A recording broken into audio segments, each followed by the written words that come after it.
Hey everyone, Dave here from OSGTTV. Hope everyone's having an awesome day.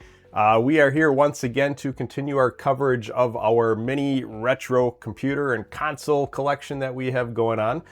We started out with our first video of talking about the golden standard trio of consoles, the NES, Super NES, and Genesis systems. And today we bring you two more retro mini favorites. We're going to go all the way back to the early 80s and talk about two home computer systems. So not only did we get gaming introduced to us in our house through computers, but we had machines that could actually do more than just game and do some programming and other things on the side. These are two companies that went head to head back in the day, and we are excited to have them in mini format. If this is your first time here, welcome. My name is Dave, and this is OSGTTV. We are here on YouTube, and we have a sister channel over on Twitch where we do more day-to-day streaming. We do like some retro virtual pinball. We do some retro arcade. We have a whole collection of retro consoles and all the way up to current gen that we stream from on a regular basis. So if you like variety, make sure to stop over there and throw us a follow as well. All right, enough talking. Let's get things going. Doors slide open. Air smells like dust and sugar. Flicker in the corner, calling out my name. Old high score list. My initials halfway down it. Pockets heavy, jangling like I never changed. Retro to this day, stacking quarters just to stay, wasting all my daylight, chasing pixels, chasing fate.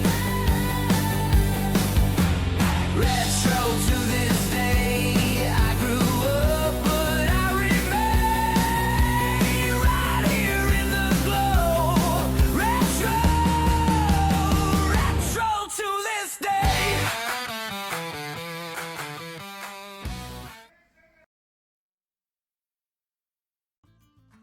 All right, we're back. A lot of the minis in our collection are from a company called Retro Games, and they make a lot of awesome products. Both of our machines today are going to be Retro Games products, and one of them you could kind of argue isn't really a mini system because it's actually designed around a full-size build of the original, but it's so small and compact and does almost the exact same thing that the mini systems do that we are including it in our mini system reviews. So the first one we got here is the Commodore 64 Mini. Commodore 64, released in the early 80s, became a worldwide phenomenon, used all over the place. And we're not going to get into a lot of the hardware details about this system, but it was a very popular system back in the day. And we're going to talk about what the Commodore 64 Mini can do and some things that it can't do. Mini system number two that we're going to be talking about is the Spectrum. This is based on the ZX Spectrum that was also a very popular home computer back from the early 80s. Real direct competitor of Commodore computers. The thing that this computer had that the Commodore didn't have was a much lower price point. The Commodore was much beefier in hardware and applications, but this hit another target of people because of the price point, and we were pretty lucky to get one of these brought in from overseas. Retro Games actually only sold these over in Europe as far as I know, so we had one shipped over here because I don't have a lot of experience with the ZX Spectrum, so I wanted to kind of play it and put it through its paces. All right, let's talk about controllers real quick. This is your standard 9-pin Atari controller that was used back in the day on your Commodore 64 systems. The Mini only has USB on it, obviously, so you cannot use your standard 9-pin joysticks. So they packed in a joystick similar to this. This is actually one taken from the full-size Commodore 64, but it's basically the same thing, maybe a different color shaft and stuff like that. But it's more of a competition joystick. It is USB based. You can plug this into your computer, use it for retro gaming, for emulation, stuff like that. whole bunch of extra buttons on the back for doing like state saves and keyboard commands. So pretty decent joystick for the C64 Mini. I actually don't use that joystick too much. They do make USB adapters, and they meaning not Retro Games, but other third-party companies, make little USB adapters that go from USB to 9-pin. So I am actually able to use old standard Atari joysticks with this thing as needed, which is pretty nice. All right, that brings us to the Spectrum computer by Retro Games. This one does not come packed in with a joystick. A lot of the games on it are keyboard based, if you've used one back in the day. The old systems do have 9-pin out. This one, since it is modernized, it also has the USB out, just like the C64 Mini. And if you do have Retro Games style joysticks, whether it's the C64 Mini, the Amiga 500 Mini, the Atari 400 Mini, those joysticks will work in here if you plug those into the USB, and you can use Compton compatible joysticks in the games through this system as well. All right, let's talk about the C64 casing and hardware itself. Very small, very compact version of a C64. Keyboard is not functional, it's just there for aesthetics, for looks. As far as anything on the side, you have 2 USB ports and a power button on the side. On the back you have HDMI and power on the back. So one thing that this machine is lacking is probably one extra USB port. Once you upgrade to the C64 full size from Retro Games, and I have that back on my counter behind us, you do get the extra USB port, which is a little helpful, but on that unit it's kind of weird because you have a working keyboard too, so you don't have to plug in a keyboard to use a keyboard. So that being said, you can plug a USB keyboard into this if you need keyboard controls, or there is an on-screen keyboard as you're using the software if you need to do any quick key presses to advance through menus or something like that. As I mentioned, HDMI out, it's great for capture cards, great for computers, great for modern TVs. It uses just a 5-volt power cord there. Your standard USB cable has a red power light on the top. All the features you'd kind of want from a C64. It's a pretty awesome looking case for this thing. All right, then let's take a quick look at the Spectrum hardware. Like I said, this is more of a full-size representation of the original computer. You got a full-size working keyboard with the rubber keys and everything, just like the old system. On the back side, you have a power button, you have HDMI, you have 5-volt power, you have a few USB ports, and then you also have a home button to reset the system. So all kinds of options on the back there. This one actually has a lot more USB ports than you probably will ever need on this thing, but they are nice to have nonetheless. All right, let's dive into some software that comes preloaded on the C64 Mini. As you boot up, you see this wonderful carousel of games. At initial launch, they included 64 games. Through things like firmware updates and things like that, you might end up with a few extras, which is pretty nice. They do have the ability to boot into basic mode, or you can toggle between it through the menu system on here.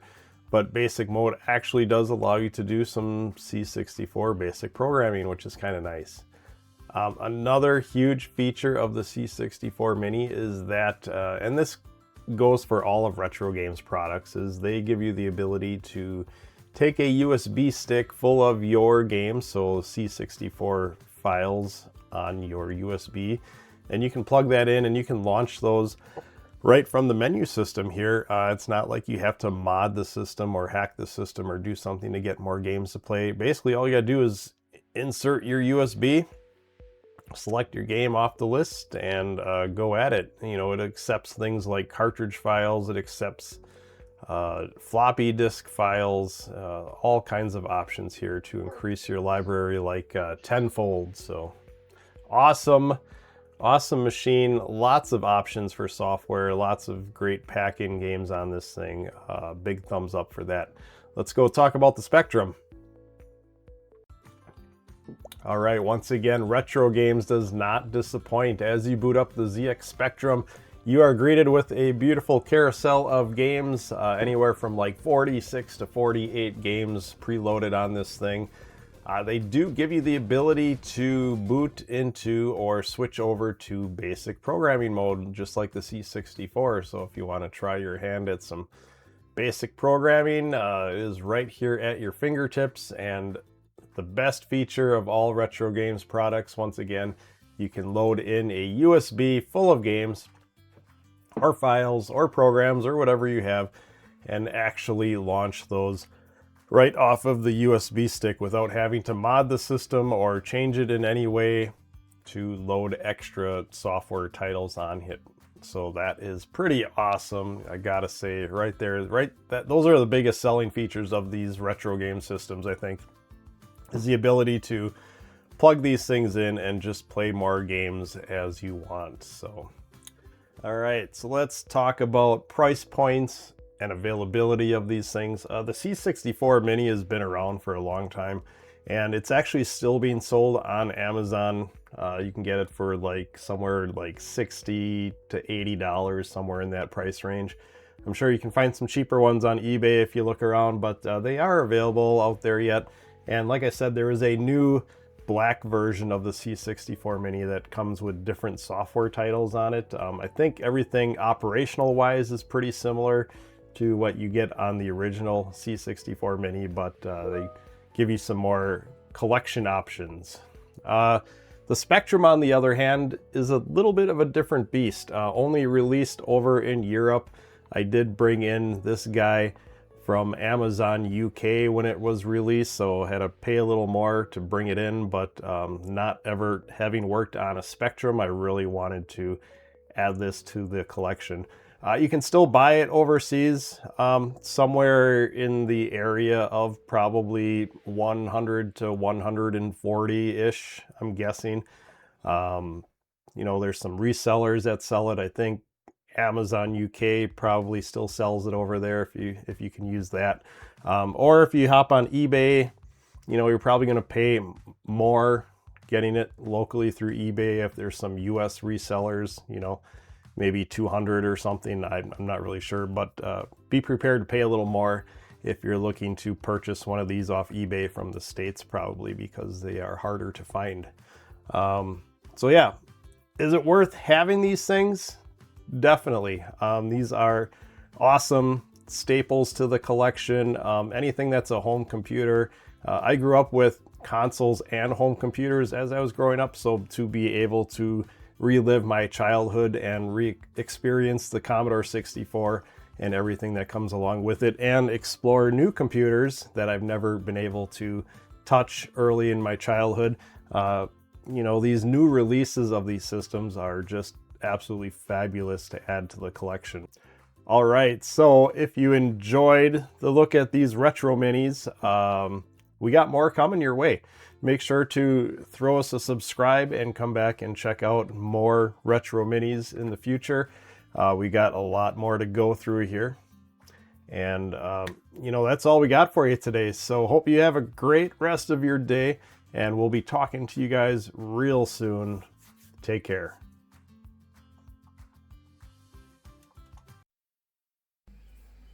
Doors slide open, air smells like dust.